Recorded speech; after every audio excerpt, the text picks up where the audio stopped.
So we're thinking here about the coordinate plane, and when we have these different ordered pairs on the coordinate plane, you can do something that is called reflecting.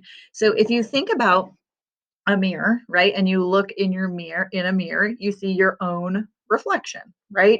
It's the same exact stuff kind of coming back at you with this point. The mirror itself is the point of reflection. So the same is true when we're kind of thinking about a coordinate plane, and you can reflect points over the two different axes, right? So if you want to reflect a point over the x-axis, what you can do is decide on the point that you want to reflect. So let's just take this one here. And the coordinates here are -2, 5. -2, x coordinate, and 5 is the y coordinate. So our starting point, right, is -2, 5. And we want to reflect it over this x-axis. So this is like our mirror right here. So what we're going to do is we're going to flip it essentially over this axis. So we're going to like looks in the mirror and we say it's 5 points away from the axis, or 5 units, 5 steps away from the axis here.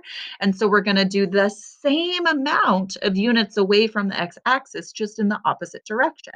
So we'll go 1, 2, 3, 4, 5. We'll put it here. Woo, that's a point.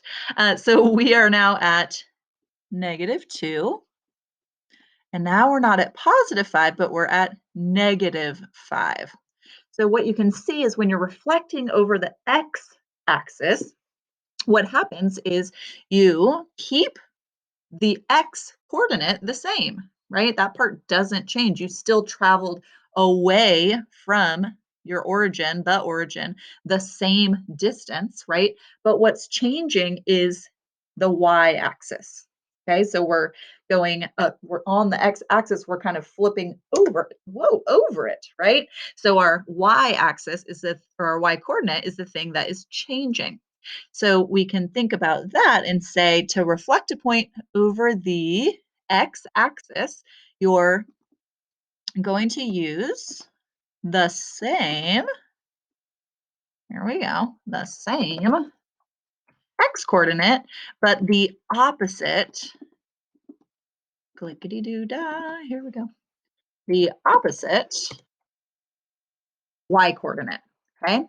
So sort of similarly, but just the exact opposite. When you are wanting to flip a point over the y-axis, if we take that same point, I'm going to leave the blue one there actually and just choose a new color.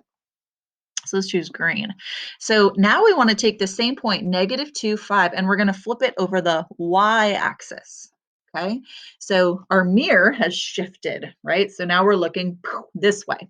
So this point here wants to flip over this axis, and we need to go the same distance away from the y-axis, which is 1, 2 points. So we'll go 1, 2 points away, and we'll end up right here. So our new ordered pair is 1, 2, +2, and we're still up 5. So this time, when you reflect over the y-axis, what you notice is that the x-coordinate, you use the opposite x-coordinate in this case, but your y-coordinate is the same. All right. So if you want to reflect a point, right, some of it stays the same and some of it is the exact opposite. It's the reflection of it over an axis. So you want to determine which axis you're flipping that point over, or reflecting that point over. And from there, you can determine, which is opposite and which is the same.